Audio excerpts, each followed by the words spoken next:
Today we're going to talk about impulse and momentum. So I think the easiest way to understand what we mean by impulse is just to do a quick example. I have two cases here, case A and case B. And in case A, I have a 1 kilogram mass, a 1 kilogram block, being acted on by a 2 Newton force for a total time of 1 second. And in case B, I have a 2 kilogram mass, again acted on by a 2 Newton force for a total of 1 second. Well, we want to compute a quantity called the impulse. Impulse is defined as, I'm going to give it the symbol J, and the impulse is going to be defined as the force times the change in the time. So I'm going to just write that over here. Impulse is the force times the change in time. And in fact, it's a vector. So I'm just going to put a little vector hat on there. So let's see how impulse works exactly. So we know that impulse is force times the change in time. And I know that force is mass times acceleration times the change in time. And I know, therefore, since acceleration is the change in velocity over the change in time,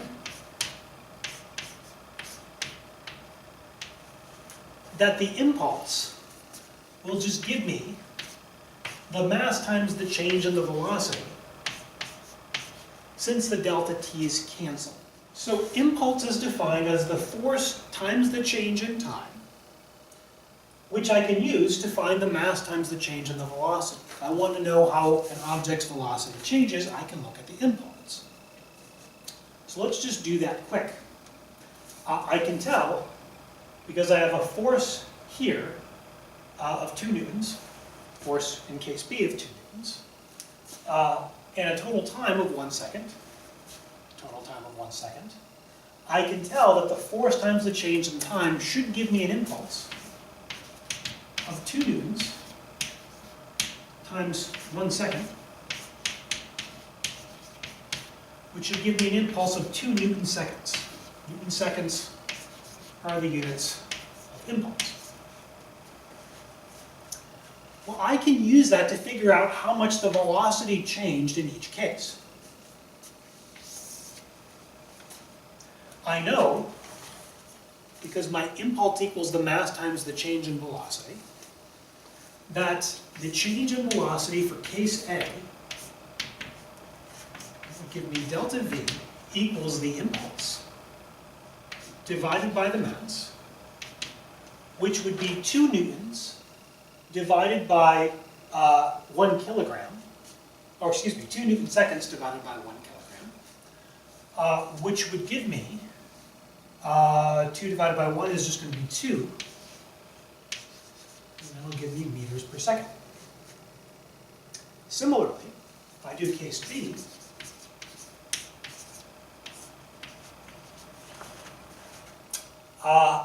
again, I can find the change in velocity, which is the impulse divided by the mass, but now I have twice as much mass, so I'm going to get a change in velocity that's only half as big.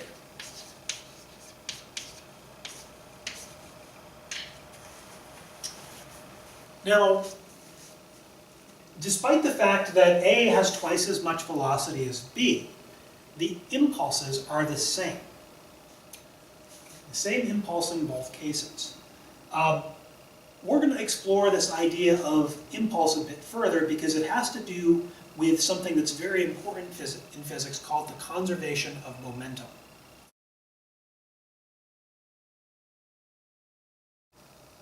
What is momentum? Well, we're going to define momentum this way.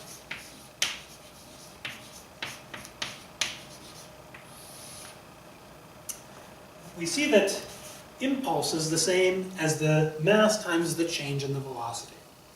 So we're going to define momentum in this way. We're going to say that P is equal to the mass times the velocity. Here, P is my momentum.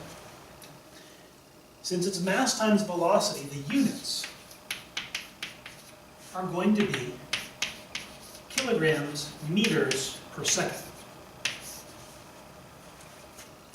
What can I say about momentum? Well, if I'm looking over here, the impulse that we get, you can say that's got to be the same as the change in the momentum. What are some examples of momentum? Well, let's say you have a person. Let's say it's a 50 kilogram person walking along at 1 meter per second. Well, that person would have a momentum of 50 kilogram meters per second.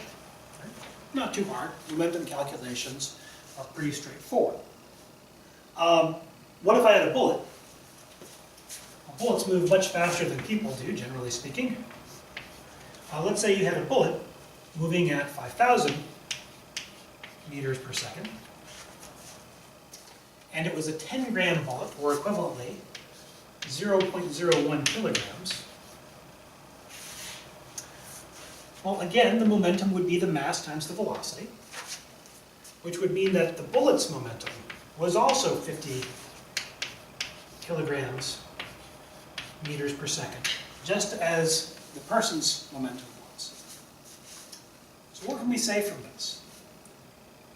Well, we have two ways of increasing our momentum. We can either have more mass, like the person does, or we could be moving a lot faster, like the bullet does. Momentum is going to play a pivotal role in physics, because it turns out that momentum, which I should say is a vector quantity, so it does have a direction. Momentum is going to be conserved, much like energy is conserved. Momentum is going to be conserved.